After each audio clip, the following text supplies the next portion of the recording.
muchas situaciones que uno no desearía. Sin embargo, es Dios quien se va a encargar de unir a su pueblo. Y el pueblo remanente, vimos anoche, que es el que tiene los mandamientos de Dios y el testimonio de Jesús. Ambos, los dos. El problema está en que uno no quiere obedecer los testimonios que Dios nos dejó. Ahí está la situación, ¿no? Que algunos quieren obedecer, otros no. Y lamentablemente, hoy vamos a estudiar en este momento el asunto de los 6.000 años de pecado y el retorno de Jesús. ¿Cuándo se van a cumplir estos 6.000 años? ¿Será posible que tengamos tengamos una vislumbre del fin de estos 6.000 años? Cuán importante es conocer este tema. Y también, mis hermanos, los avances proféticos que vemos, ¿no? Se habla de una ley dominical para este año. Así que vamos a ver todos estos asuntos. Sin embargo, antes los invito a que hagamos una oración, ¿sí? Para comenzar con nuestro estudio una vez más. Los que puedan, me acompañen por favor, mis hermanos, a ponernos de rodillas para hablar con el Señor. Oremos. Padre Santo, gracias Señor te damos por tu santo sábado, por el privilegio que nos das de escudriñar tu santa palabra. Queremos suplicar, Señor, que tu presencia sea en medio nuestro, por favor, y tu palabra sea exaltada. Sea tu Santo Espíritu el que nos hable a través de ella, nos ilumines para comprender tu santa palabra y también, Señor, prepararnos para tu regreso, el cierre de la gracia y los eventos finales, Señor, que tú nos muestras en la profecía bíblica.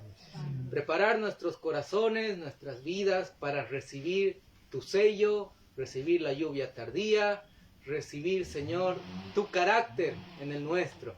Te pedimos, Señor, tu compañía y tu presencia, por favor. En el bendito nombre de tu Hijo amado Jesús. Amén. Amén. Amén. Bueno, mis hermanos, cuando a mí me preguntan ¿cuánto falta para que llegue nuestro Señor Jesucristo? ¿Cuánto falta para el fin? ¿Cuántos años o cuánto tiempo más vamos a estar en esta tierra? Tristemente, la respuesta es, como dijimos desde el primer día, no es que Dios esté tardando, no es que nosotros lo estemos esperando, Él nos está esperando a nosotros. Dios está esperando que su pueblo refleje su carácter, como dice acá esta cita, ¿no? Dios espera ver su carácter reflejado en su pueblo para venir a esta tierra y reclamarlo como suyo. Somos nosotros los que fallamos, somos nosotros los que no estamos preparados. El pueblo de Dios, de manera general, es el que no obró conforme a la profesión de fe que tiene. Usted sabe toda la experiencia que vivimos, muchos de los que estamos presentes, en general todos, pienso, tenemos ese mismo sentir y pensar que estamos en el fin y vemos que tristemente hay muchas cosas malas, ¿sí?, que existen en el pueblo de Dios. Y voy a hacer algunas preguntas que de pronto uno sea sincero, ¿no? ¿A cuántos los desfraternizaron de la organización adventista por el asunto de la reforma pro salud, por el mensaje del campo, por la ordenación de la mujer, por algún otro tema, digamos, que el espíritu de profecía dice, pero lamentablemente los líderes, muchos de ellos, no aceptan y prefieren desfraternizarlo a uno, ¿no? Sacarlo para que no sea un problema y no contagie a otros esa misma idea. ¿Cuántos fueron desfraternizados por estos motivos? ¿Pueden levantar su mano? Miren, bueno, algunos ahí también. Bueno, algunos, como mencionamos anoche, asisten a la organización adventista, son miembros, todavía no fueron desfraternizados. Y acá, mis hermanos, nosotros no vamos a animar a nadie para que se salgan de la organización. No, sino al contrario, los animamos a que continúen en la organización, pero hagan la diferencia, hagan una reforma, den esos mensajes de verdad presente, porque con seguridad Dios tiene mucho de su pueblo dentro de la organización, aún gente muy sincera, adventistas de corazón sincero, que aceptaron la verdad y de alguna manera necesitan despertar del sueño espiritual. ¿Por qué existe o existió esta división del pueblo de Dios? Vimos anoche un poco el asunto de los adventistas libres, ¿no? Cómo existió el racismo en Estados Unidos y entonces se crea la Asociación de Adventistas Libres en el tiempo mismo de la hermana Elena.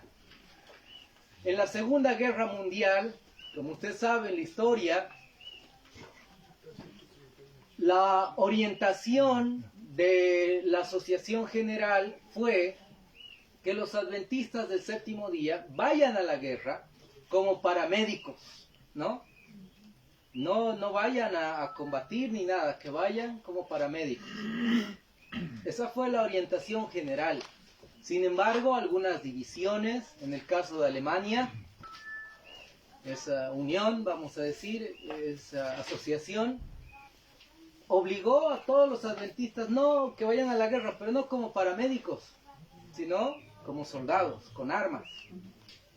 Y ahí hubo una situación compleja, difícil. Muchos dijeron, bueno, somos de este país, es nuestra nación, vamos a pelear.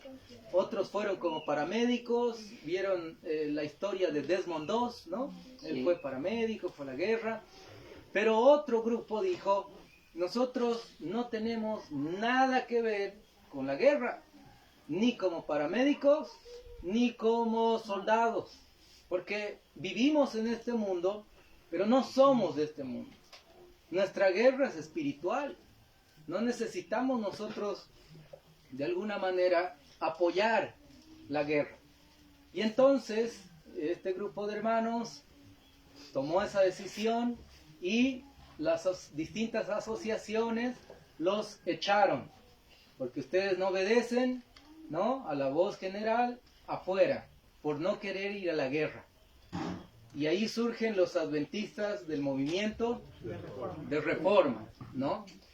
Y bueno, hay un sinfín de, vamos a decir, divisiones, ¿no? Después surgen los adventistas del movimiento internacional misionero de la Reforma, Sociedad Misionera Internacional de la Reforma, gracias, y un sinfín de ministerios, grupos, pero todos adventistas nos hacemos llamar, porque creemos en el advenimiento de nuestro Señor. Y como mencionamos ayer, solo habrán dos grupos: los adventistas, guardadores del sábado, que serán perseguidos, que serán la secta aborrecida, y el otro grupo, que será los que estén del lado de la bestia, ¿no? Que tengan la marca de la bestia, que acepten todas las orientaciones que dé el gobierno mundial y persiga a los guardadores del sábado. Bueno, ¿en qué grupo queremos estar? Todos acá deseamos estar en el grupo que sea fiel a Dios hasta el final. Amén. Seamos de cualquier ministerio, cualquier organización, de cualquier reforma, todos deseamos lo mismo. Nunca nosotros deseamos, los que fuimos desfraternizados, nunca deseamos salir, ¿no? Hemos entrado con amor, con ese primer amor a la organización y todo. La pregunta es, ¿por qué pasa eso? ¿Por qué existió esa división, esa desfragmentación del pueblo remanente del movimiento adventista? La respuesta es muy sencilla. Cuando estudiamos la historia, cuando estudiamos los escritos, los testimonios, el conflicto de los siglos de manera específica, ahí nos habla de un grupo, de los campeones que tiene el papado, de una organización, ¿sí? De una orden que tiene como por objetivo destruir el protestantismo y también restablecer el poder papal. Y ahí el conflicto de los siglos menciona de manera detallada todas las cosas, su entrenamiento que reciben y cómo ellos van a lograr esos dos objetivos: destruir el protestantismo y restablecer el poder papal. ¿Cómo lo iban a lograr? Por medio de la infiltración. Ignacio de Loyola fue el que originó la orden de los jesuitas. Y nosotros somos testigos que en todos los países de este mundo existe alguna universidad, alguna institución, iglesias con el nombre de Loyola. Existen las misiones jesuitas, porque ellos se mostraban como quien hacían el bien, atendían a los enfermos, a las viudas, los huérfanos, hacían buenas obras. Sin embargo, por detrás, su verdadero objetivo era influir, ya sea en la cultura, en las naciones, en los países, en los pueblos, influir también en la política, influir en el sistema de salud, en las distintas organizaciones internacionales que existen, y también infiltrarse e influir en las religiones, en las denominaciones, en las distintos grupos religiosos que existen hoy. Existió un hombre llamado Alberto Rivera. Tal vez algunos escucharon de él, ¿sí? Algunos tal vez no. Y cuando a mí me preguntan, y ayer me parece hablaron un poquito de los jesuitas, ¿no? No quise decir nada porque de pronto hay que estudiarlo, hay que analizar este tema, ¿sí? Sí. Bueno, hermano, el tema de los jesuitas. ¿Cómo saber realmente si hay jesuitas o no hay jesuitas? ¿Cómo distinguir a un jesuita? El pastor Alberto Rivera, sí fue pastor al final, pero pastor protestante, ¿sí? No fue adventista. Él cuenta su testimonio, su historia y dice: yo fui ex sacerdote jesuita. Algunos no le creían su historia, pero él era español, él hablaba latín, sabía los credos, sabía todos los votos jesuitas, y hay un librito. Tenía una credencial también. Tenía una credencial jesuita, claro, y muchos sacerdotes católicos, muchas monjas, al escucharlo a Alberto Rivera, decían: es verdad, todo lo que él dice sucede dentro de la Iglesia Católica. Desde, usted ya se imagina, dentro de los conventos de monjas, lugares subterráneos que daban y conectaban directamente con la capilla, ¿no?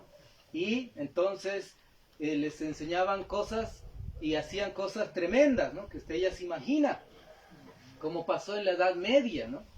Entonces Alberto Rivera, que fue jesuita, muchos no lo creían, no creían en su testimonio, Sin embargo, existe un librito, tal vez usted pueda conseguirlo, por la gracia de Dios yo logré conseguirlo porque uno debe investigar, y se llama el librito La historia de Alberto Rivera, ¿es verdad o mentira?, ¿no? Ahí no recuerdo bien el título, pero eso, ese es el objetivo del librito, ¿sí? La historia de Alberto Rivera, ¿verdad o mentira?, ¿no? Y ahí muestra, capítulo por capítulo, que hay pruebas de que él fue un sacerdote jesuita. Hay un pastor adventista, de igual manera, en Estados Unidos, un pastor mexicano, que él pertenecía a la orden de la Opus Dei. No recuerdo su nombre ahora de ese pastor, pero él menciona y dice, Alberto Rivera era mi amigo. Y todo lo que Alberto Rivera dijo es verdad.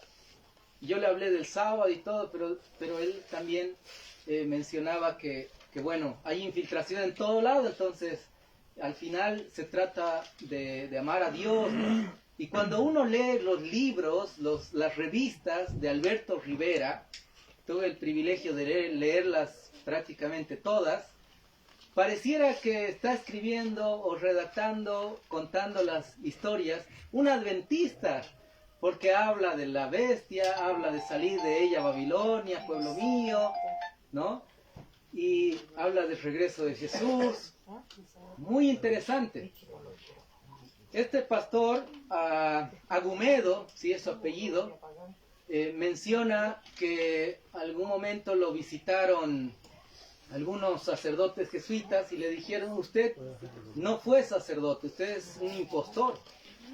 Díganos el credo, ¿no? Los votos jesuitas en latín. Y él empezó a decirles, y ahí le creyeron, ¿no? Y el pastor es un pastor ordenado, no sé en la actualidad qué pasó con él, pero él decía que los jesuitas tenían a detalle la información de cuántos pastores hay, de cuántas librerías, de cuántos miembros, o sea, tenían los datos a detalle de absolutamente todo. Cuando en mi experiencia, hermanos, vi este asunto de los jesuitas, no encuentro otra razón por la cual no exista una unión, una unidad del pueblo de Dios, mismo en los ministerios que son de sostén propio. Existe esa total división porque Satanás quiere eso. Satanás desea que su pueblo esté dividido. Sin embargo, él nos dice, la palabra de Dios nos dice que presentemos un solo frente al enemigo. Un frente unido, que tengamos el mismo pensar y el mismo sentir. Y el Espíritu Santo de Dios está haciendo esa obra. Hay pueblo de Dios en todo el mundo. Y ahora, si hay jesuitas infiltrados en la organización, en distintos lugares, no es nuestro objetivo ir y buscar, tú eres jesuita, tú. No, porque los jesuitas son tan capaces intelectualmente de infiltrarse en cualquier lugar, y ellos dicen, nosotros vamos a ser más adventistas que los mismos adventistas. Su objetivo está llegar a los altos cargos para influir sobre los demás. Cuando un pastor a mí me dice, no prediques de profecía, ese mensaje no es el correcto y no hay que hablar de la bestia, entonces ahí yo sí como que me sorprendo y digo, bueno, o este pastor no está enterado bien de la profecía, o no le enseñaron en el estudio de teología, o simplemente tiene influencia de alguna manera jesuita. Cuando escucho líderes que rechazan la reforma pro salud abiertamente, e incluso se hacen la burla del mensaje, entonces uno tiene que estar por lo menos en mi persona, en mi experiencia, digo, esta persona no es un pastor adventista. Porque un pastor adventista nunca le va a decir, hermano, tranquilo, falta 100 años para que se cumpla la profecía. No se preocupe, no salga al campo, hermano, todavía no es tiempo. No, un pastor adventista como tal, porque lleva el nombre de adventista, espera el advenimiento de Jesús. ¿Qué hacían los milleritas de donde venimos? Predicaban, Cristo viene pronto, ¿no? Y hacían campañas aquí, allá, en tiendas, y se la pasaban predicando todo el tiempo, todos los días, y esperaban a Cristo en las nubes de los cielos. Vivían como si realmente creyeran en el mensaje. Pero la comodidad, la estabilidad, el engaño de Satanás de mantenernos dormidos, distraídos, hizo que solamente tengamos el nombre de adventistas y no esperemos a nuestro Señor con amor, con anhelo de corazón y no nos preparemos. Así que, mis hermanos, es una realidad cuando el pastor David Gates nos habló, entramos en contacto con él y él nos contó que en una oportunidad lo llamaron a la Asociación General y le dijeron, usted tiene que entregar todos sus proyectos a la iglesia, a la organización, porque es como que nos está haciendo la competencia. Nosotros ya tenemos un canal de televisión en Bolivia, Nuevo Tiempo. Entonces, ¿por qué usted tiene otro canal? ¿No? Tiene que pasarlo a nuestra administración. ¿Por qué tiene un sanatorio allá si nosotros ya tenemos un hospital? ¿Por qué tiene un orfanato allá si nosotros hicimos esta obra? Y le empezaron a decir que le entregue todos sus proyectos a la administración. Y si no lo hacía, estaba fuera. Entonces, el pastor con su esposa fue en esa oportunidad, la hermana Becky, no comprendían la situación, porque la obra, el mandato de Dios es predicar el evangelio, hacer la obra de Dios, no pararla, ¿no? O cierra todos sus proyectos y sigue adelante con nosotros, o nos los pasa a nosotros, pero usted no puede seguir así como está, ¿no? Entonces el pastor le dijo, mire, nosotros no vamos a cerrar nada, porque sabemos que Dios nos los dio, y nuestra obra, nuestro objetivo es predicar el mensaje, hacer la obra de Dios, ayudar a nuestro prójimo, al pueblo de Dios. Y al final hablaron del asunto de los jesuitas. Y el pastor de la Asociación General le dice, los jesuitas no son como usted dice, son nuestros amigos, son nuestros consejeros. Y entonces el pastor no dijo nada más y dijo, usted no es un pastor adventista, discúlpeme, no tengo nada que hablar con usted. Y se marchó. Y nunca más volvió a hablar, ¿no?, con alguien de la administración. Personalmente, mis hermanos, no encuentro otra explicación. Cuando los principios que Dios nos dejó de la Reforma Pro Salud están muy claros, pero desde la cabeza se rechaza el mensaje de salud, solo se habla parte, ¿no? Remedios naturales, muévase por la vida, correr, está bien, pero la alimentación, en los tiempos míos, cuando yo entré a la iglesia, a la organización, el aniversario de la iglesia era una comida vegetariana, ¿no? Para dar el testimonio a todos los hermanos que por lo menos un día al año todos comíamos vegetariano. Pero hoy por hoy, en todas las iglesias, bueno, no todas, tal vez hay algunas que aún practican eso, pero en la mayoría el aniversario hacen pollo, cualquier tipo de alimento con carne. Es triste, mis hermanos, porque la Reforma Pro Salud es el brazo derecho del mensaje. Es el brazo derecho del mensaje. No comprendo que cuando tenemos el librito, la música, donde nos habla de los parámetros de la música que agrada a Dios, con la que debemos adorar a Dios, entonces se hace todo lo contrario y se escucha rock adventista, ¿no? Se escucha todo tipo de ritmo mundano con letra cristiana. Al igual que muchos grupos evangélicos. Es muy triste, mis hermanos. ¿Cuál es la explicación? ¿Por qué pasa toda esta situación, este asunto? Cuando se habla del campo, muchos ya empiezan a cortarle, ¿no?, el mensaje, el púlpito. Uno lleva el libro Consejos sobre Salud a la iglesia, quiere compartir con los hermanos. No, hermano, eso es para usted en su casa, ¿no? Y ya lo visitan y le dicen, hermano, disculpe, pero vamos a revisar su caso en la junta. Allá en Bolivia fue terrible cuando nos desfraternizaron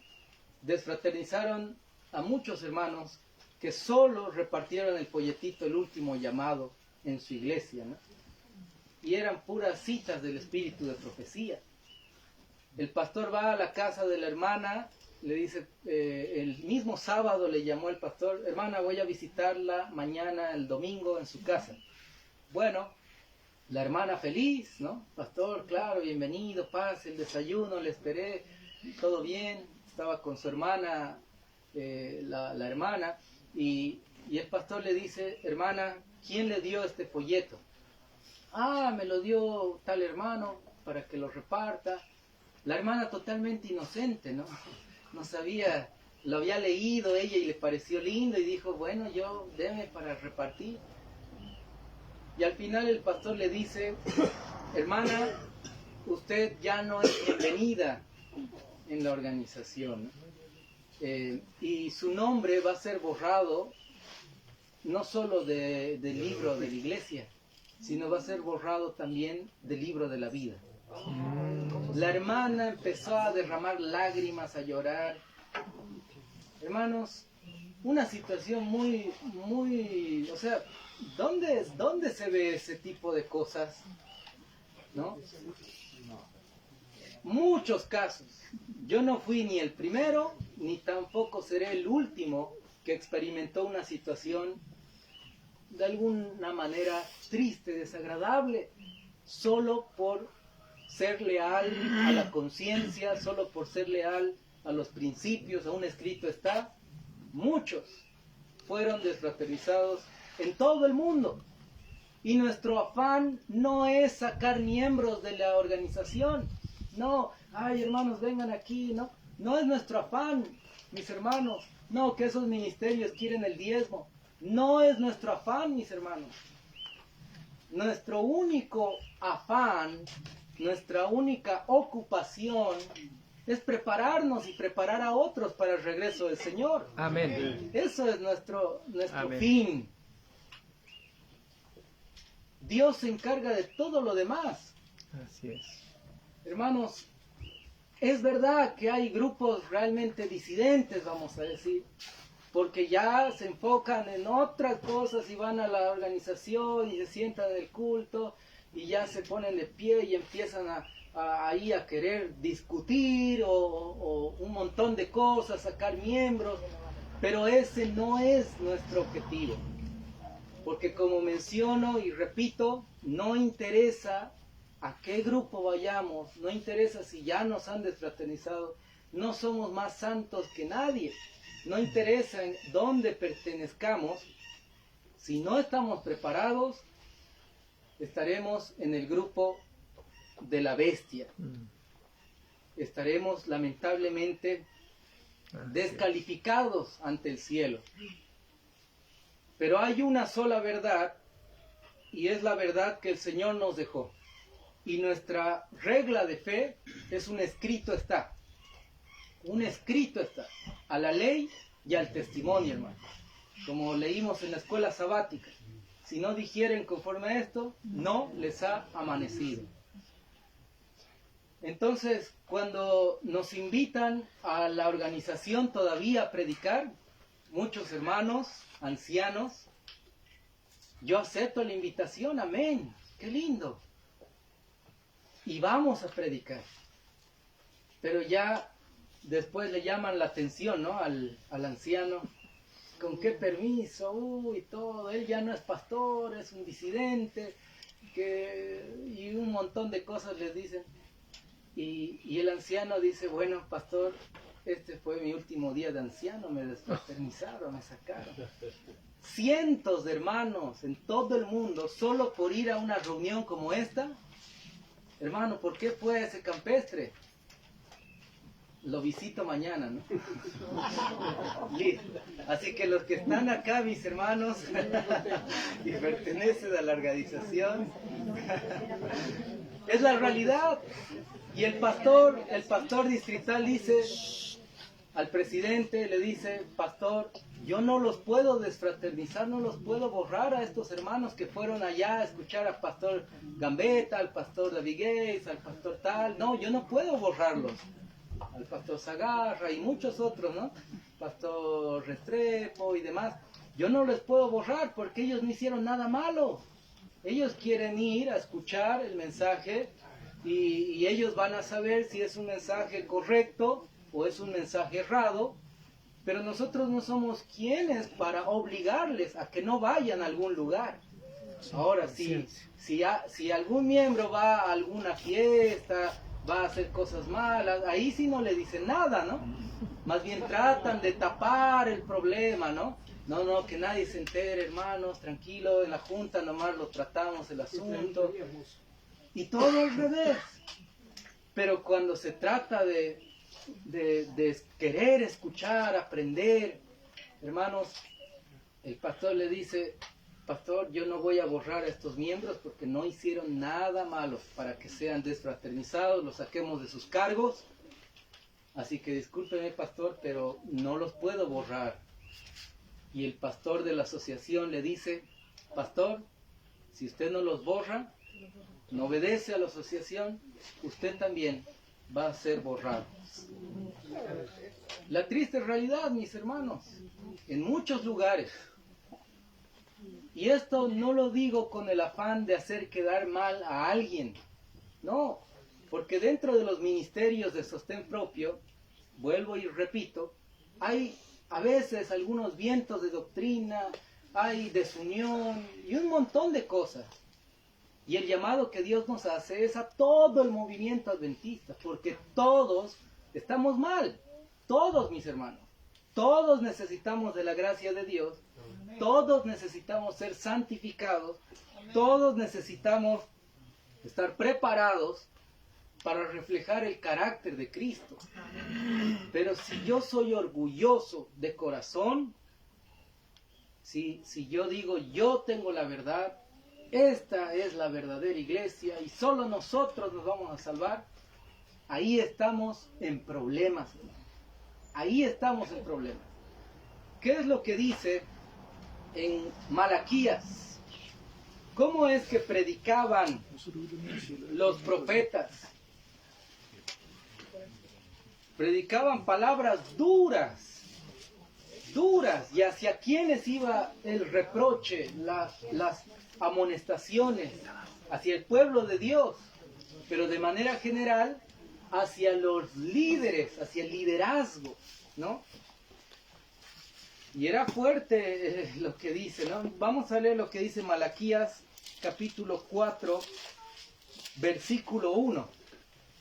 Dice, porque he aquí viene el día ardiente como un horno, y todos los soberbios, todos los que hacen maldad, serán estopa, y aquel día vendrá y los abrazará, dice Jehová de los ejércitos, el cual no les dejará ni raíz, ni rama. Versículo 5. Malaquías 4:5 dice: He aquí, yo os envío a Elías, el profeta, antes que venga el día de Jehová, grande y terrible. Ahí está. Antes del regreso del Señor, vendrá Elías, dice, ¿no? Sabemos, con un estudio profundo, que está hablando del tercer Elías, ¿no? El primer Elías, el Elías histórico, que hizo descender fuego del cielo, el poder de Dios, ¿no? El segundo Elías, ¿quién era?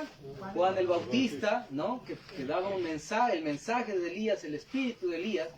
Y el tercer Elías tiene que tener el espíritu de Elías, el mensaje de Elías. ¿Cuál era el mensaje de Elías?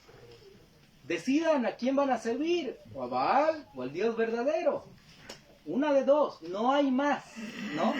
No hay más. El mensaje de Juan el Bautista: arrepentíos porque el reino de los cielos se ha acercado, ¿no? Arrepiéntanse de sus pecados. Y decía un montón de palabras, ¿no? Generación de víboras y esto, y fuerte el mensaje. Pero era un mensaje decisivo, que los llamaba al arrepentimiento. Jesús, nuestro Señor, hablaba de manera enfática contra los líderes de ese tiempo. Y les decía: ustedes son sepulcros blanqueados, ¿no? Y les dio una serie de cosas. Y mis hermanos, lamentablemente, la historia se repite. Digo lamentable porque, como mencioné ayer y desde el primer día que estamos acá, nosotros en algún momento hemos amado la organización. Yo era un fiel defensor de la organización. Yo era el que decía: se está yendo al campo, disidente. Yo era el que decía: mira estos grupos que hay acá, disidentes. Los de la Reforma, disidentes, todo, ¿no? Hicimos un simposio teológico en la Universidad Adventista de Bolivia, que se llamó La Iglesia Adventista del Séptimo Día y los Movimientos Disidentes. Yo estuve allá como organizador, ayudando ahí.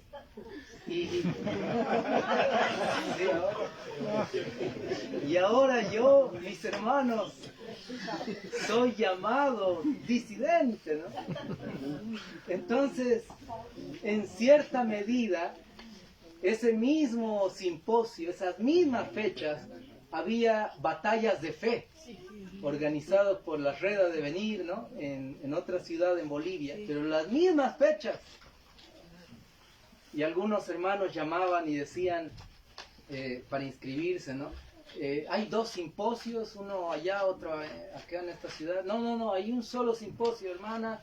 El otro es de disidentes, usted tiene que inscribirse acá. Bueno, está bien, listo, se inscribían, ¿no?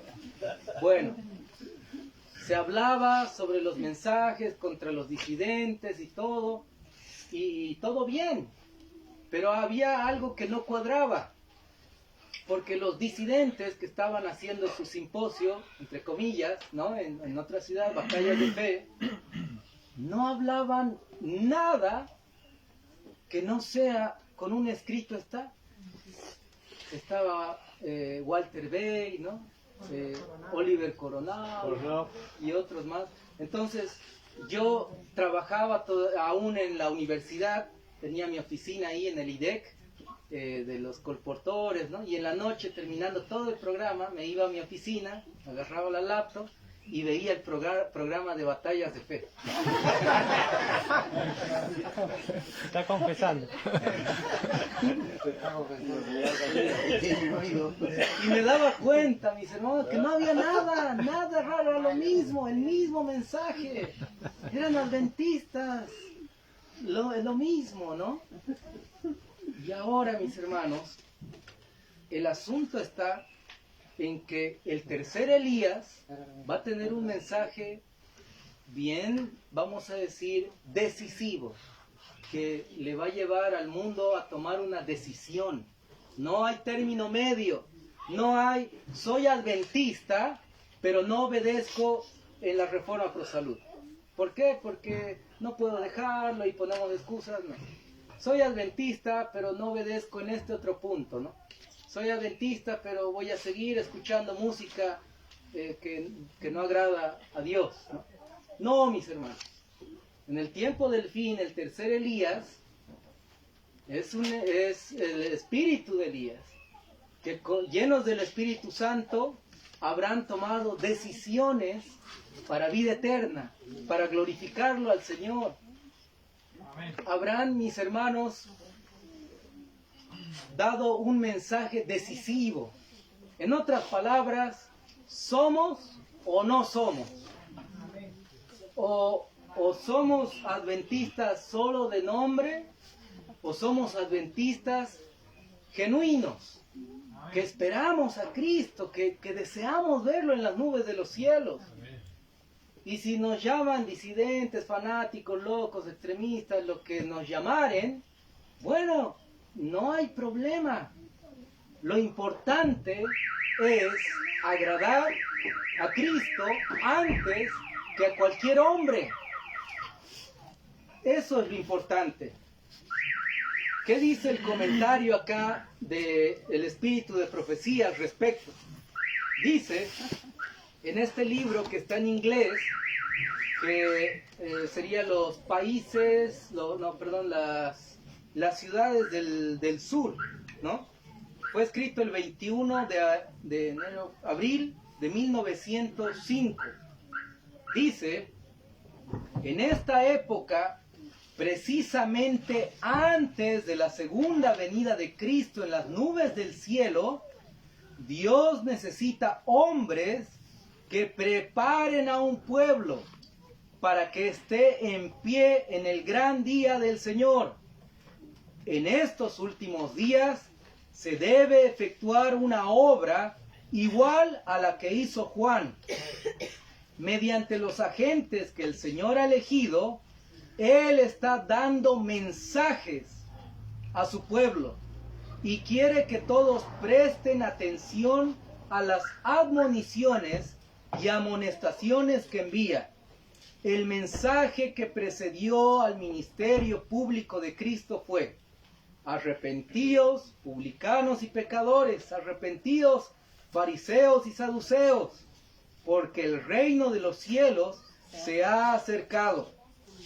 Nuestro mensaje no es de paz y seguridad. En nuestra condición de pueblo que cree en la pronta aparición de Cristo, tenemos un mensaje definido para dar. Prepárate para encontrarte con tu Dios. Ahí está, clarísimo. Nuestro mensaje es: prepárate para encontrarte con tu Dios. Y para la preparación, como estamos viendo todos estos días en este campestre, es una preparación espiritual, una preparación física, una preparación mental, una victoria sobre el pecado, una humillación al Señor que nos lleve hasta el polvo para que Él sea glorificado en nuestra vida, nos justifique, nos transforme. Y una vez que uno, mis hermanos, despierta del sueño espiritual, como hablamos la primera noche, anoche hablamos ya de la santificación, ¿no? Cuando uno despierta, tiene hambre, ¿no? Y tiene sed, y empieza a buscar más del Señor, a buscar la victoria sobre el pecado, a buscar la santidad en su vida, en todos los aspectos de su vida. El siguiente paso, mis hermanos, para esa preparación es estar conscientes, mis hermanos, del tiempo que vivimos. Es verdad, como predicó nuestro hermano Emanuel esta mañana, compartió un mensaje muy bonito, donde la justificación por la fe es lo más importante, porque es el mensaje del tercer ángel en sí. Sin embargo, es un mensaje integral, completo, ¿no? Si nosotros somos justificados verdaderamente por Cristo, Él perdonó nuestros pecados, automáticamente, por amor, voy a desear obedecer a Dios en todo, por amor a Él. Por amor uno va a predicar las verdades bíblicas. Por amor uno desea que se prepare su familia, los hermanos, por amor. Todo es por amor. Porque si no tenemos amor, de nada sirve, ¿no? Somos como metal que resuena, vacío. Si sabemos todas las profecías, ¿no? Usted conoce el texto que dice Pablo, ¿no? Si diera mi cuerpo para ser martirizado, quemado, si vendiera todos mis bienes y los diera a los pobres, si hiciera una y otra cosa, hablara en lenguas angelicales, pero no tengo amor, de nada sirve. Entonces, mis hermanos, cuando alguien da algún mensaje solo por criticar, solo por juzgar, solo por creerse más que los demás, y no hay amor, entonces no es lo correcto. Pero cuando alguien dice la verdad, aunque a veces es incómoda o duele, pero lo hace con la intención de que el hermano, la hermana, el pastor, el líder, mejore, se dé cuenta del mal que está haciendo, entonces, si se arrepiente, habrás ganado alguien, ¿no? Para el reino de los cielos, dice la Escritura. Y uno lo hace por amor. Anoche vimos que por amor Dios levanta profetas que dicen cosas bien, para muchos incómodas, pero es por amor, por misericordia, porque el Señor nos ama a todos y quiere que nos arrepintamos, y Él desea que su pueblo esté preparado para su venida. Es por amor. ¿Cuál es la característica de un discípulo? Como dice, vamos a leer en Mateo, ¿sí? Allá dice la Escritura, ¿cómo van a distinguir Por sus frutos. a un verdadero discípulo de Cristo? ¿Cómo vamos a diferenciar, distinguir a un verdadero discípulo? Ahí vamos a buscar el versículo. Y el texto es claro, donde dice que van a reconocer a mis verdaderos discípulos si tuvieren amor los unos por los otros. Perdón, no está en Mateo, está en San Juan, ¿no? Muchas gracias. Ahí está. San Juan.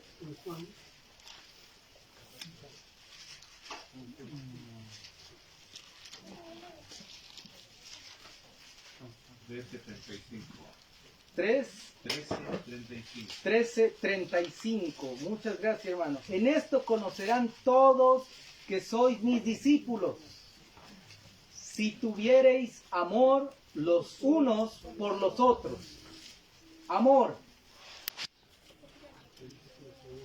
Un misionero, un pastor, un predicador que se dedica a la obra de Dios, predicar, hablar de Cristo, el Evangelio, si no tiene amor y simplemente habla y hace lo que le corresponde, es muy triste, ¿no? Porque no hace no hace bien el trabajo que le fue encomendado. Pero para que uno haga esa obra, debe tener el amor de Dios en su vida. Es fácil ir puerta por puerta y tocar las puertas, que le rechacen, le digan, no, yo soy de tal religión, no me moleste, y le tiran la puerta, o uno le hace calor, camina bajo el sol. ¿Es fácil? No es fácil. Y si uno no tiene amor, entonces dice, no, ¿qué estoy haciendo aquí, no? Si no me aceptan ellos, bueno, ya los dejo. Pero no, uno que tiene amor va, porque tenemos un mensaje especial, definido para dar, que lamentablemente la mayoría no conoce. Y el Señor nos pedirá cuentas como pueblo y nos dirá, si ustedes conocían el mensaje profético, sabían que se venía una crisis, los tiempos de angustia, ustedes conocían lo que venía, pero ustedes no dijeron nada. Esa misma razón fue la que me llevó a seguir adelante en haciendo la obra y siguiendo el llamado de Dios. Porque muchos me dicen, usted ya no es pastor, porque ya le quitaron los credenciales, está fuera de la organización. Usted no es pastor. Un pastor me llamó y me dice, ¿por qué te sigues haciendo llamar pastor? Y el pastor que me casó, ¿no?, con mi esposa, y le digo, pastor, usted me conoce. Y le digo, ¿usted cree que no soy pastor? No, ya no eres pastor, porque ya fuiste desfraternizado, sacado de acá, de la organización y todo. Y le digo, pastor, cuando Dios llama a alguien y para su obra ministerial, ¿lo llaman los hombres o lo llama Dios? ¿A usted quién lo llamó? ¿Le llamó algún hombre? ¿Le dijo, tienes que estudiar teología, ser pastor? ¿O lo llamó Dios? Y él dice, Dios me llamó. Entonces, ¿a mí quién me llamó? Pues Dios. No fueron los hombres, no fue una junta, no fue un grupo de personas, no. Fue Dios quien me llamó. Y como Dios me llamó a una tarea tan importante, tan sagrada, yo no puedo quedarme callado. Porque Dios me dirá, tú eras pastor, eras ministro y no preparaste al pueblo, no dijiste la verdad, diste un mensaje de paz y seguridad, diste un mensaje liviano, puro alimento líquido y no sólido, lo que el pueblo necesita. Y la sangre de mis hermanos sobrecaerá en mí. Y entonces, mis hermanos, uno tiene que decir la verdad.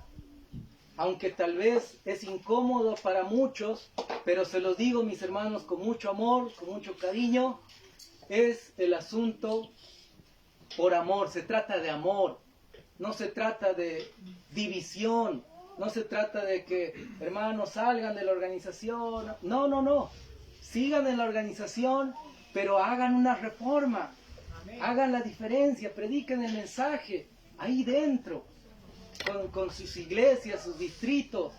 Y si en algún momento le hacen problema por obedecer a Dios y predicar el mensaje de verdad presente, no se sienta mal, no se sienta triste, porque el discípulo no es mayor que su Señor.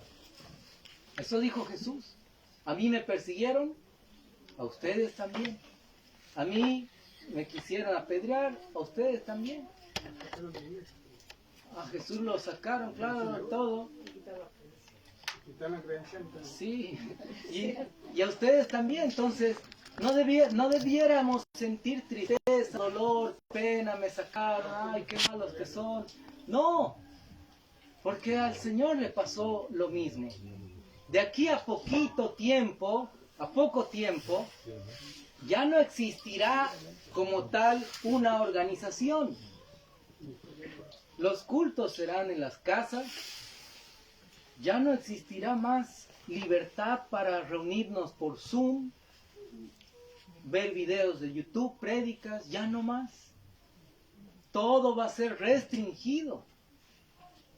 Y volveremos a esos tiempos de los primeros cristianos, ¿no?, que se reunían en casa. Y ahí, mis hermanos, ¿qué vamos a hacer?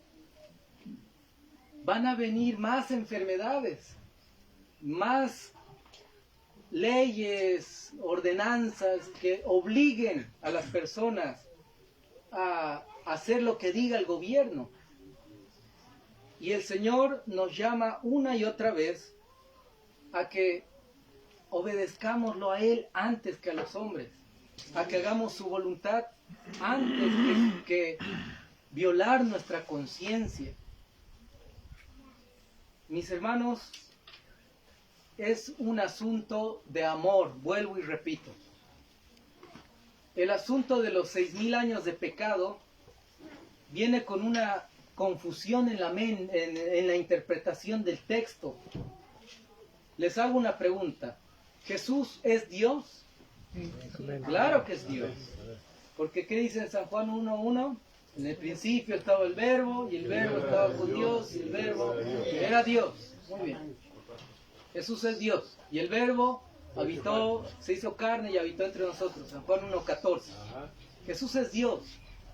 Y cuando leemos la escritura, vamos a leer en Mateo capítulo 24, dice, Mateo 24, versículo 36, pero del día y la hora nadie sabe, ni los ángeles del cielo, sino solo mi Padre. Bueno, nadie sabe, dice, ¿no? El texto, ni los ángeles, sino solo mi Padre. Sin embargo, en Marcos capítulo 13, versículo 32, hablando del mismo contexto, Marcos 13, 32, dice, pero de aquel día y de la hora nadie sabe, ni aun los ángeles que están en el cielo, ni el Hijo, sino el Padre. En Mateo dice los ángeles y solo sabe el Padre, ¿no?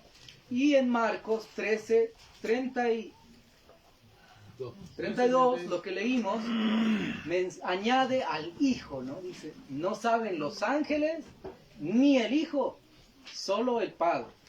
Entonces ahí nosotros entramos en un problema. ¿Usted cree que el Hijo, que es Jesús, no sabe cuándo va a venir a esta tierra? En el término de saber, de tener el conocimiento. Por supuesto que Él sabe. Jesús sabe cuándo va a venir, porque Él es Dios. Jesús sabe cuándo va a venir. Es el día más esperado por el cielo, el regreso de nuestro Señor a esta tierra. Es el día más esperado por su pueblo. Y entonces, ¿cuál es el problema? El problema está en la traducción del texto bíblico, del griego al español. La traducción correcta no está en saber, en el término saber. Vamos a ver un claro ejemplo en 1 Corintios capítulo 2, versículo 2. 1 Corintios 2:2 dice, pues me propuse no saber otra cosa entre vosotros, sino a Jesucristo y a este crucificado. Está hablando el apóstol Pablo. Y el apóstol Pablo era un doctor de la ley. Era fariseo de fariseos, dice, ¿no? Tenía mucho conocimiento. Él sabía la ley, sabía las escrituras del Antiguo Testamento, la Torá. Sabía, tenía el conocimiento. Pero él se propuso, dice, me propuse no saber otra cosa entre vosotros. No significa que dejó el conocimiento que tenía de lado, sino al contrario, lo único que iba a dar a conocer es a Jesucristo. Él tenía el conocimiento, pero lo único que él deseaba predicar es a Jesucristo. Me propuse no saber otra cosa entre vosotros, sino a Jesucristo y a este crucificado. Entonces, la verdadera traducción del texto griego, de este término saber, es dar a conocer. La traducción más literal, más correcta sería, pero el día y la hora no está autorizada al hombre, ni al Hijo, ni a los ángeles a darlo a conocer, sino solamente al Padre. Dar a conocer. Ese es el término correcto, mis hermanos. Dar a conocer. El Hijo sabe cuándo va a regresar. Los ángeles están ansiosos de ver cuál es el desenlace, cuál va a ser el día que va a llegar nuestro Señor Jesucristo. ¿El pueblo de Dios va a saber el día y la hora del regreso de Jesús? Por supuesto que sí.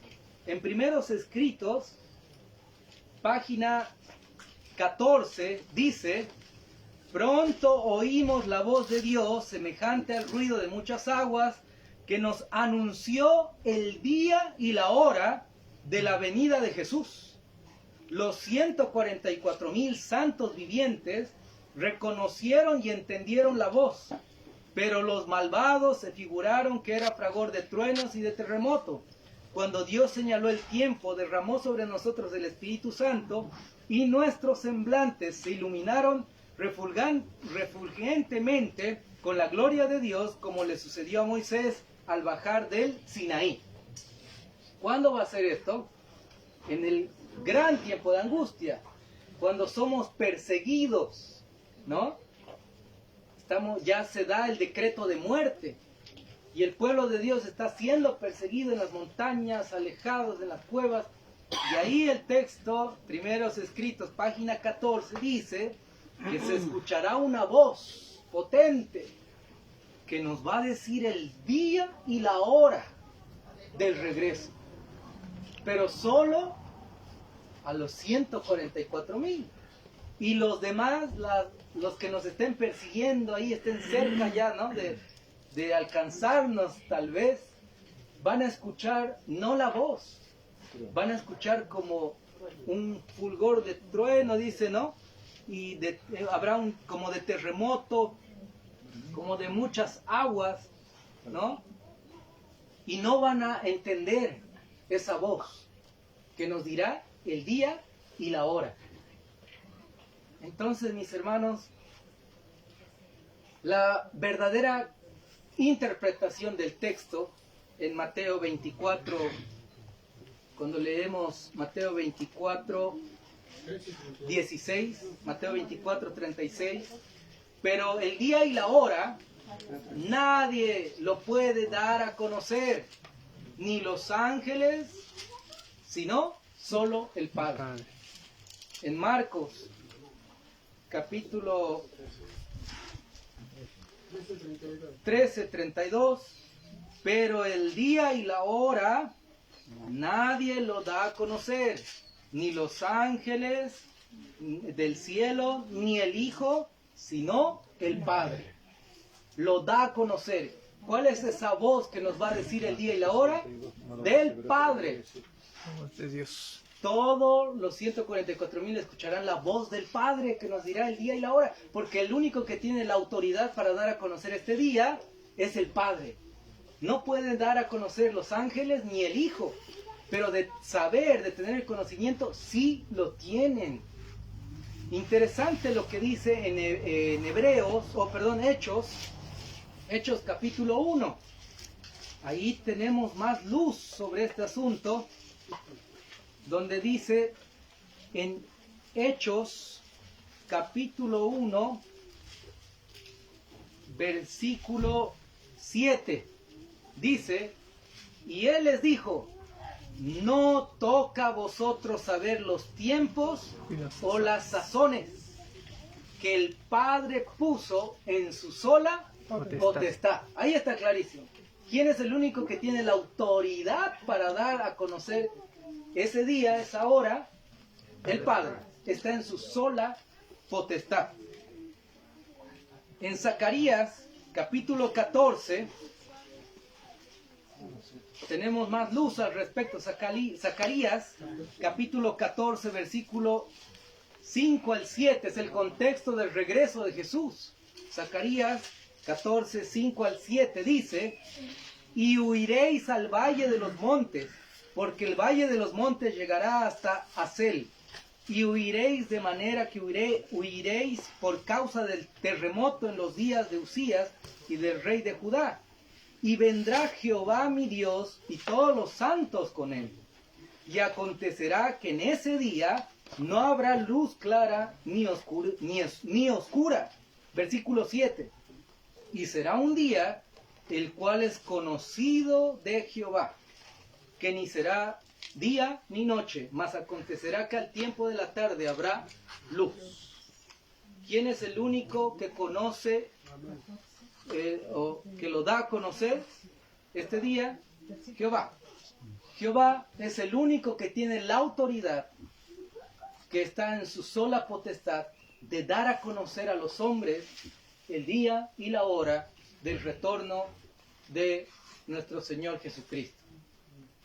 Entonces, si hay alguien que dice, Jesús va a venir tal día, tal hora, está atribuyéndose el lugar de Dios, porque solo el Padre tiene la potestad para decir el día y la hora.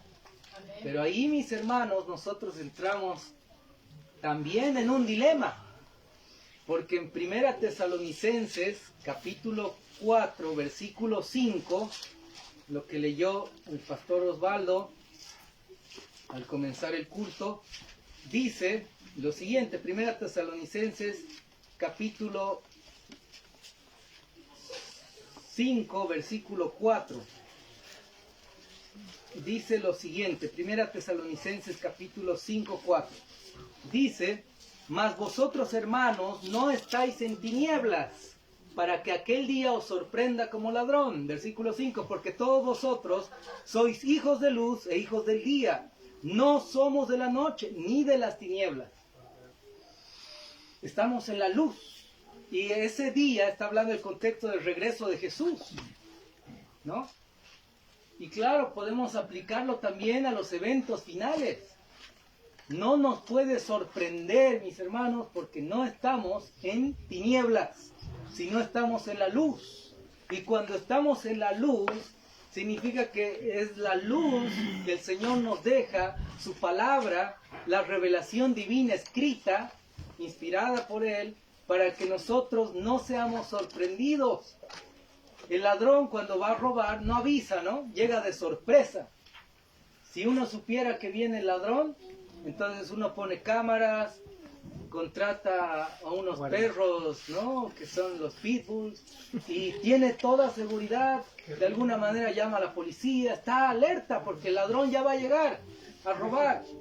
Entonces menciona el texto que la venida del Señor Jesucristo será como ladrón, es decir, de manera sorpresiva, pero va a sorprender a la gente que está en tinieblas, a las personas que han rechazado la luz de Dios, a ellos les va a sorprender. Pero al pueblo de Dios no les va a sorprender porque estamos en la luz. En la luz, mis hermanos, no estamos en la oscuridad. Cuando llegó el COVID-19, nos sorprendió a todos, ¿no? Nos agarró ahí en curva, nadie se lo imaginaba. Y vivíamos una película en tiempo real, ¿no? Todas las calles vacías, encerrados en casa, las noticias hablando terribles cosas, contagios aquí y allá, personas que descansaron, algunos seres queridos incluso. Fue tremenda la situación. Y esa situación Dios permitió que suceda para que despertemos del sueño espiritual, nos demos cuenta que realmente estamos en el fin del fin. Amén. Y sepamos que su regreso está a las puertas. Amén. ¿Van a venir otras epidemias? Claro que sí. Conflicto de los siglos lo dice. ¿Van a venir tiempos de hambruna? Por supuesto que sí. ¿Van a venir, mis hermanos, un gran apagón donde no haya energía en las ciudades, en todo el mundo? También, mis hermanos. Todo esto ya lo planificaron. Ya lo planificaron. Todas estas élites, todos estos grupos, los masones, sociedades secretas, todas estas sociedades secretas y demás, ya lo planificaron. Vendrán situaciones, tiempos de angustia, difíciles, y todo con el fin de que existe un gobierno mundial y, como conocemos la profecía, imponer el descanso dominical. Imponer la marca de la bestia. Y nosotros como pueblo de Dios no podemos ser sorprendidos, hermanos. No, estamos en la luz. Si llega diferentes situaciones, el Señor ya nos dio la solución. Apocalipsis 13 está el problema. Dos bestias que salen del mar, de la tierra, una del mar, otra de la tierra, se unen, una imagen de la bestia, y el que no las adore es muerto.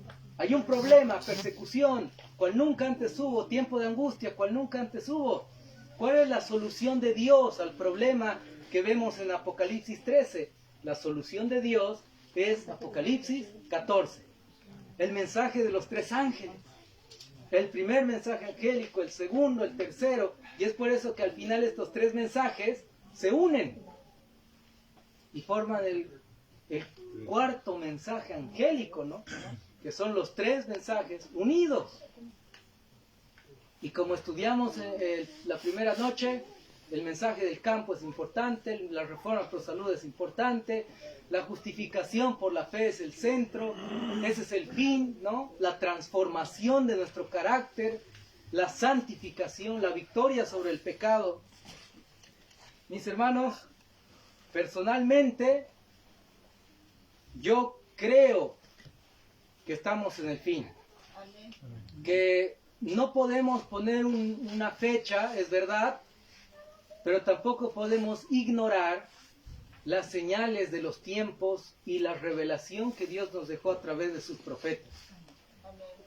Mire, cuando se habla de los 6.000 años de pecado, surge la idea que en los días de la creación fueron 6 días y el 7º día descansó. De igual manera, en segunda de Pedro habla que para Dios un día es como 1000 años. Y entonces hay 6 días, son literales, pero si utilizamos ese tipo de interpretación lógica, cada día equivaldría a 1000 años, en total 6000 años. Y el 7º día de descanso llegaría a ser los 1000 años de paz, los 1000 años en el cielo, el milenio como lo conocemos. Interesante. Esta idea fue desarrollada por muchos eruditos en la Edad Media. Muchos sacerdotes católicos decían que habrá 6000 años de pecado y Jesús va a volver a terminar con el pecado en este mundo. ¿Qué hicieron con esos sacerdotes? Que eran católicos. Los silenciaron. Sus escritos están bien ocultos para que sean ignorados. Muchos padres de la Iglesia Católica, como ellos lo reconocen, ¿no? Muchos pioneros adventistas hablaban de los 6000 años de pecado. En la revista Heraldo hay publicaciones donde se habla 6000 años de pecado y el regreso de Jesús, ¿no? Y no podemos ignorar lo que dice la profetisa de Dios, la profeta de Dios, la sierva del Señor, ¿no? Sobre los 6000 años de pecado. Es interesante cuando encontramos varias citas donde habla de los 6000 años de pecado, 34 citas que habla sobre los 6000 años de pecado. No voy a leer las 34 porque si no se nos vamos a estar aquí, el almuerzo se nos va a alargar, ¿no? En el Conflicto de los Siglos, página 673 dice: la obra de ruina de Satanás ha terminado para siempre. Durante 6000 años ha hecho su voluntad, llenando la tierra de miseria y causando dolor en todo el universo. Toda la creación también gimió y sufrió dolores de parto. Ahora las criaturas de Dios están siempre libres de su presencia y tentaciones. Dice que durante 6000 años de pecado duró todo lo malo que hizo Satanás, ¿no? Durante 6000 años de pecado. Y dice 6000 años. En otras citas, fueron 6000 años. Durante 6000 años. Utiliza el término de casi 6000 años. Utiliza el término durante casi fue 6000 años. En alguna cita dice más de 6000 años. Y entonces, ¿en qué quedamos? No es para confundir. La revelación divina nunca será para confundir al pueblo, sino más bien para tener paz y aclarar el asunto. Cuando la hermana White describe estas citas, dice casi, durante, fueron 6.000 años, habla en distintas visiones que ella tuvo, como vimos anoche, ¿no? En algunas partes ella ve desde el futuro hacia atrás, fue durante 6.000 años, y después habla en tiempo presente, y dice, casi estamos llegando, ¿no? A los 6.000 años, estamos cerquita, y luego tiene la visión y dice, y Dios le muestra diferentes tiempos, y ella dice términos, casi durante, fue 6.000 años, pero mis hermanos, ¿cómo podemos saber cuándo acaban estos 6.000 años? Cuando entramos en el asunto de los 4.000 años de pecado y vamos a los siguientes textos de, por ejemplo, Cristo en su santuario, página 56, dice, con el sacrificio ofrecido en el Calvario terminó ese sistema ceremonial de ofrendas que por 4.000 años había señalado al Cordero de Dios. ¿Cuándo murió Cristo? El año 31. 31. Hasta ahí se cumplió 4.000 años, dice, ¿no? La cita. Sin embargo, hay otras citas en Mensajes Selectos, página 267. Cristo en el desierto de la tentación se paró en el lugar de Adán para soportar la prueba que no pudimos soportar. Allí Cristo venció en lugar del pecador 4.000 años después de que Adán le dio la espalda a la luz de su hogar. El desierto de la tentación, ¿qué año fue? ¿Cuándo se bautizó Jesús? 27. Año 27, ¿no? Entonces vemos que se cumplen 4.000 años en el año 27 y se cumplen 4.000 años en el año 31. ¿En qué quedamos? Hay una diferencia de 3 años y medio, ¿no? Un lapso de tiempo de 3 años y medio. Sin embargo, mis hermanos, hay más luz de los 2.000 años de pecado. ¿Será que esto se va a cumplir? ¿Cuándo se va a cumplir? En Mensajes Selectos, tomo 3, página 18, nos habla de los 2.000 años de pecado. Y esta cita es contundente. Página 18. Tomo 3, Mensajes Selectos, página 18. Dice, la oración de Cristo no es solo en favor de los que ahora son sus discípulos, sino de todos los que crean en Jesús, por medio de la palabra de sus discípulos, hasta el fin del mundo. La oración de Jesús, ¿no? Jesús estaba por entregar su vida para sacar a la luz la vida y la inmortalidad. Cristo, en medio de sus sufrimientos y del rechazo de que es objeto todos los días por parte de los hombres, observa a través de 2.000 años a su iglesia, que existirá en los días finales, antes del fin de la historia de la tierra. Clarísimo, mis hermanos. Después del ministerio de Cristo, dice que el Señor observa a su iglesia por 2.000 años, antes del fin de la historia de esta tierra. 6.000 años, 4.000 más 2.000, 6.000. No hay dónde perdernos. Cuando este asunto en la universidad se tocó, se habló, ¿no? Entre puros teólogos, los pastores, doctores, ¿no? Pastor, ¿cómo es el asunto de los 6.000 años, ¿no? Y el pastor, no voy a decir su nombre, pero nos dijo, él era el decano de la Facultad de Teología, nos dijo, es una luz que no podemos rechazarla, pero tampoco podemos predicarla, porque tenemos que investigarla más. Y se habló de algunos predicadores que hablaban de los 6.000 años ya hace años atrás. Y él decía, yo conozco a esos predicadores en persona, mis hijos crecieron con sus hijos, somos buenos amigos y puedo decir que son hombres de fe. Todos quedamos sorprendidos, ¿no? Porque estamos diciendo, está defendiendo a ellos, ¿no? Y él nos dijo eso, ¿no? O sea, es un escrito, está, no hay dónde perdernos, no hay. no hay cómo hacer. Hay un pastor, Jonathan Consensao, es brasilero, hizo su tesis doctoral sobre los 6.000 años de pecado. Lo presentó y se la aprobaron, con la condición de que no lo compartas. Y entonces, pero conseguimos su libro traducido al español. Los que quieren ahí se los compartimos.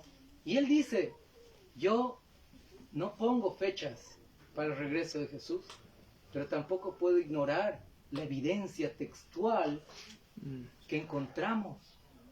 No es que a la profeta de Dios se le puso 6.000 porque sí, 4.000 porque no había algo más que escribir. No, por casualidad. No. Fue por un propósito, para que su pueblo tenga una evidencia más de que muy pronto se terminarán estos 6.000 años de pecado. Amén. Amén. Amén. Hermanos, si se terminan, si contamos del año 27, termina el año 2027, ¿no? Los 6.000 años. Si contamos el año 31, termina el 2031. Pero, ¿qué nos dice la luz, el espíritu de profecía? Mire, esta cita está en Evento de los Últimos Días, y hay un capítulo entero donde nos dice que como no debiéramos contar fechas, ¿no? Porque las fechas crean una agitación y todo el asunto, y es verdad.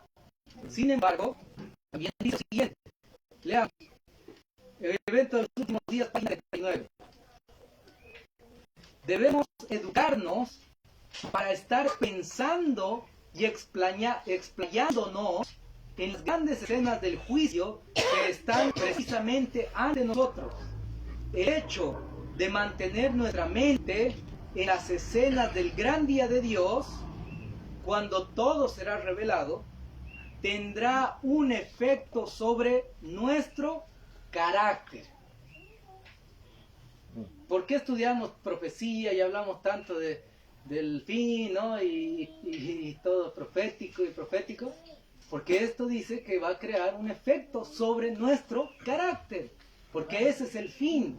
De nada me sirve tener la teoría, pero que no me lleve a la acción. Si yo sé que ya estamos en el fin, que Cristo viene pronto, entonces eso me va a llevar a tomar conciencia, a saber que realmente no puedo seguir como estoy, que necesito que el Señor haga una reforma en mi vida, que cree un revivamiento y reforma en mis hábitos, en mi apetito, en mi pensamiento, en todo, en toda mi vida, en mi matrimonio. Estamos, por la gracia de Dios, casados hace 5 años atrás, y usted sabe, los que son casados, el matrimonio es una escuela, ¿no? El esposo dice sí, la esposa dice no, y hay malos entendidos de pronto, y es complejo. Pero cuando uno sabe que estamos en el fin, cuando uno sabe que ya está en el campo y todo está obedeciendo al Señor, no puedo yo estar teniendo malos entendidos con mi esposa, no. Y si hay algún momento ahí, digo, ay, no, Señor, perdóname, hoy hablamos, conversamos, oramos, y todo bien. Y ya vamos a ir avanzando, creciendo más en la fe, y pidiendo a Dios que nos transforme nuestro carácter, que tenemos el carácter de Cristo plenamente, porque ese es el fin, hermanos, del mensaje profético, que haga un efecto en nuestra mente, las escenas del grande Dios, tengamos un efecto sobre nuestro carácter. Ese es el fin. Ese es el fin.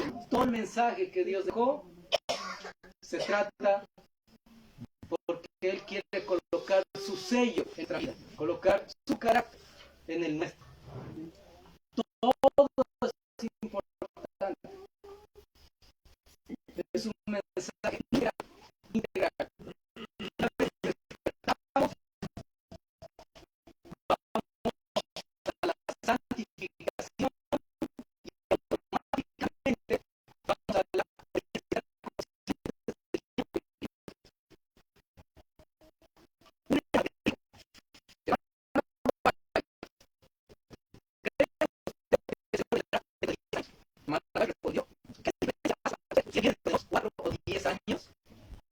Él dijo, si supiese que el Señor viene en 10 años, creo que haría algunas cosas en forma diferente a como las hago ahora. Le pregunté, ¿qué haría usted? Dije yo. Oh, dijo él, vendería mi propiedad y comenzaría a investigar la palabra de Dios. Y trataría de advertir a la gente y conseguir que se paren para su venida. Y le suplicaría a Dios que yo pudiese estar listo para encontrarlo. Luego le dije, si usted supiese que el Señor no viene hasta de aquí a 20 años, viviría en forma diferente. Él repuso, creo que sí. ¿Cuán egoísta fue la expresión de que viviría una vida diferente si supiera que el Señor vendría en 10 años? Enoc caminó con Dios 300 años. Esta es una lección para nosotros, para que caminemos con Dios cada día, sabiendo que no estamos seguros, a menos que estemos esperando y velando. ¿Qué haríamos nosotros si supiéramos que el Señor viene? El 2027, 2028, 29, 30, ¿cuánto falta? 2026 estamos, faltan al año, un año, unos meses, 2 años, 3 años, 4, 5, no sabemos,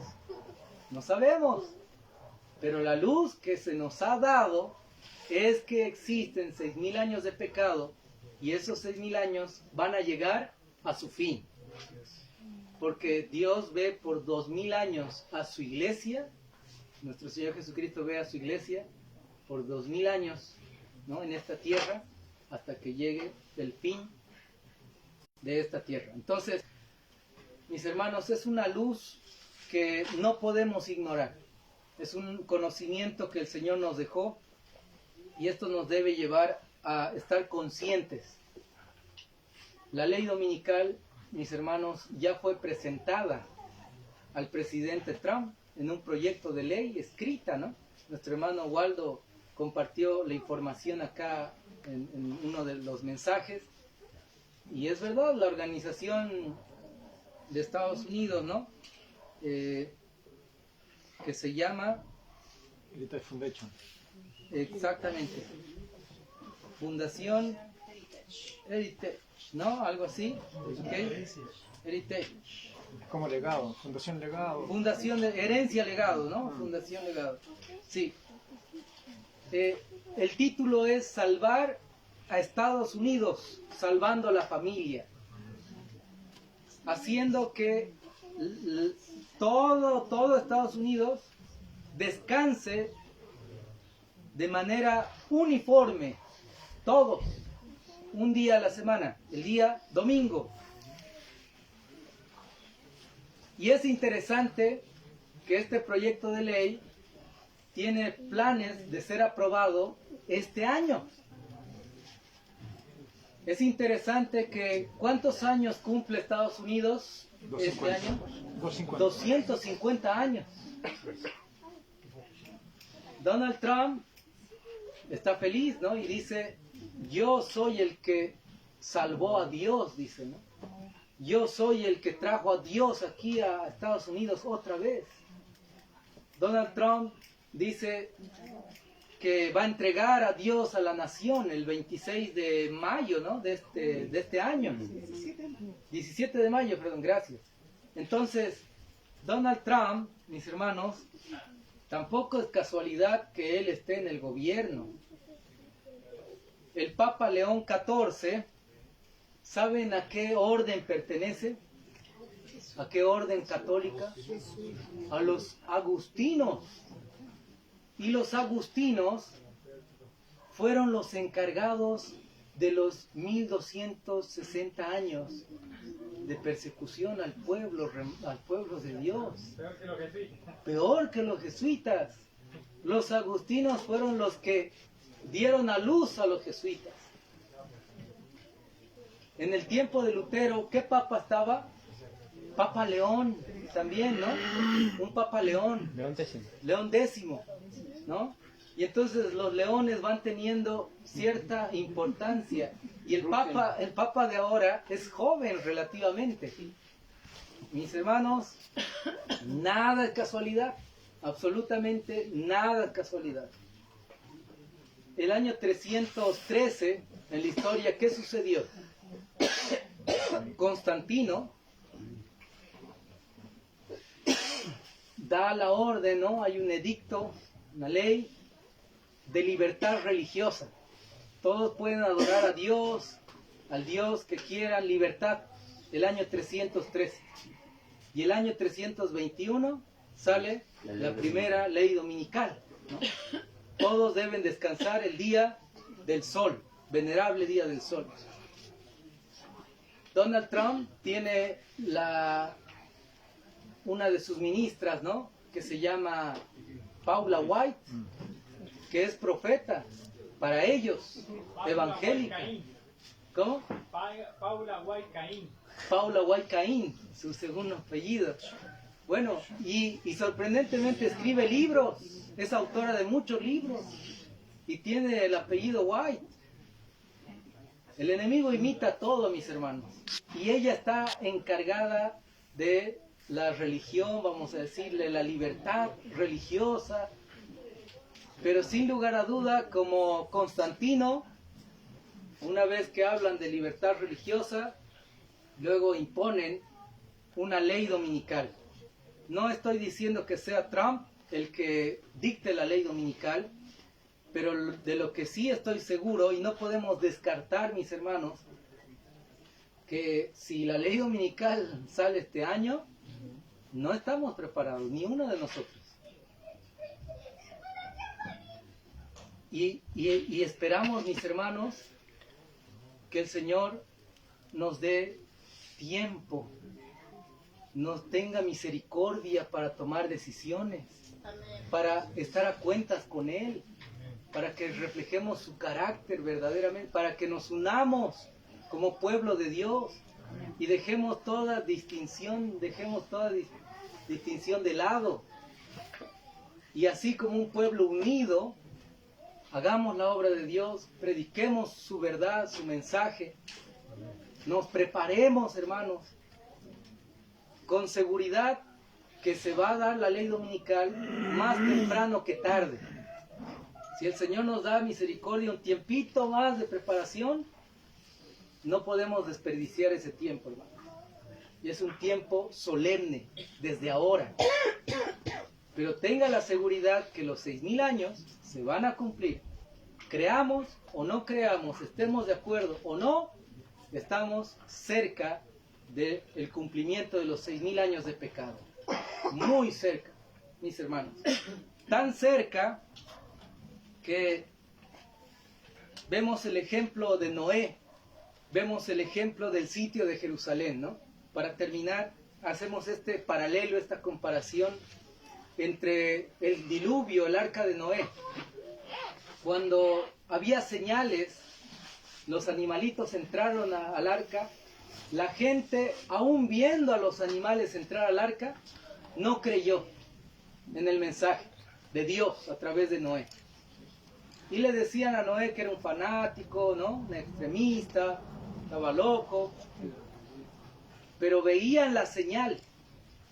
Los animales hicieron caso, obedecieron a Dios antes que los hombres. Imagínense, esa señal era tremenda, ver animales entrando al arca en forma ordenada. Era una señal tan clara para que uno se dé cuenta que ya tal vez Noé tenía razón.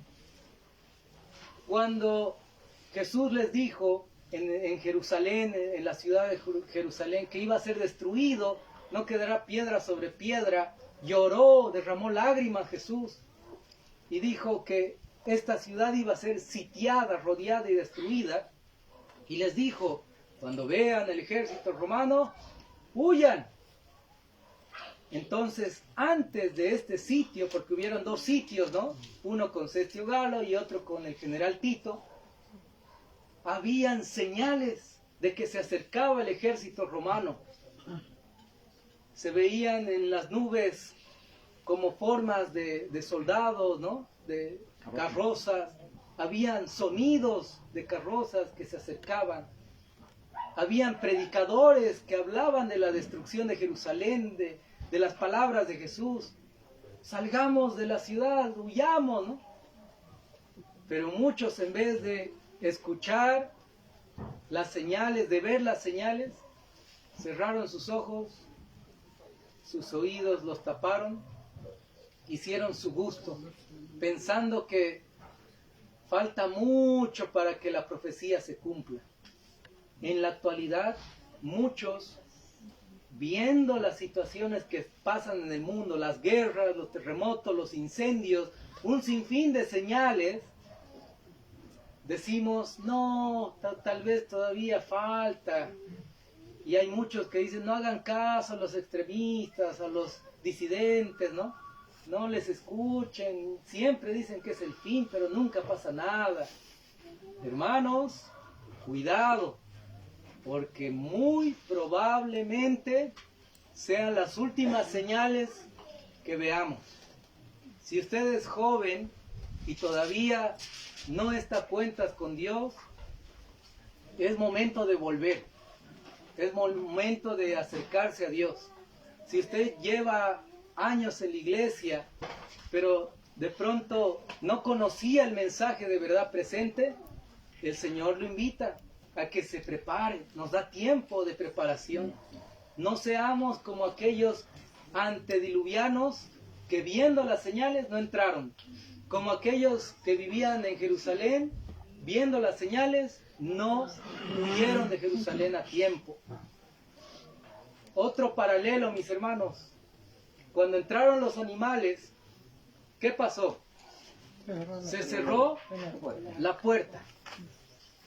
Se cerró la puerta del arca, misteriosamente. Fue Dios quien la cerró. El ángel de Jehová, dice, ¿no? La cerró.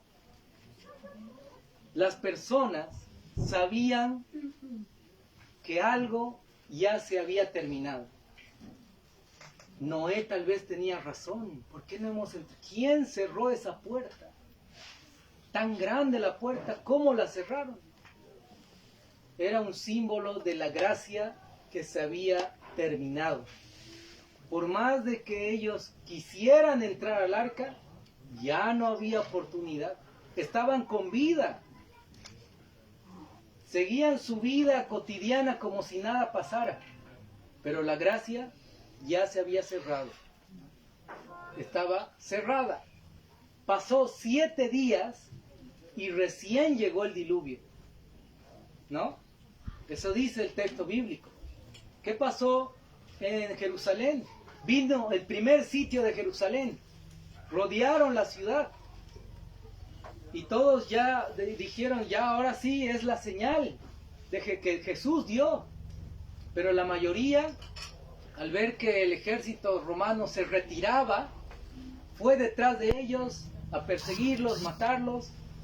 Volvieron a la ciudad y dijeron, Dios está con nosotros, nos dio la victoria. Pero mis hermanos, en el segundo sitio, después de 4 años aproximadamente, volvió el ejército romano, los rodearon y la gracia se había terminado para los que quedaron dentro. Ya no podía salir nadie. Medio año, casi 5 meses y un poquito más, duró el sitio de Jerusalén, antes de que invadan Jerusalén. Los que querían salir de la ciudad en la madrugada, ¿no? En la noche, de ocultas, los agarraban y los crucificaban frente a la ciudad. Nadie podía salir de la ciudad de Jerusalén. Un símbolo del cierre, de la gracia, estaban totalmente rodeados. No podían hacer que entren los alimentos, ni sacar sus alimentos para vender, hacer comercio, nada. Había hambruna, pestes, dice el conflicto de los siglos. Miles murieron por esas enfermedades. La gracia se había cerrado. Al final, mis hermanos, en nuestro tiempo, sabemos que hay un juicio investigador. Y muy pronto comenzará o comenzó, no sabemos cuándo, el juicio de los vivos. En el cielo se revisan los libros de cada uno de los justos, comenzando por los justos muertos, ¿no? ¿Quién fue el primero? El justo Abel. Se va revisando su libro de los muertos, todos los muertos justos. Pero una vez que termine la revisión de los justos muertos, comienza en algún momento, no sabemos cuándo, dice el Espíritu de Profecía, inicia el juicio de los vivos, de los que estamos vivos. Se revisan los libros en el cielo. No sabemos cuándo comienza, pero sí sabemos cuándo termina. ¿Cuándo termina el juicio de los vivos? Se acaba la gracia. ¿Cuándo, mis hermanos? Tiempo de angustia. Mis hermanos, la cita es clara. Vamos a cerrar con esta cita que dice lo siguiente. Dice, Apocalipsis. cuando se cierra, cuando se deciden los casos del pueblo de Dios.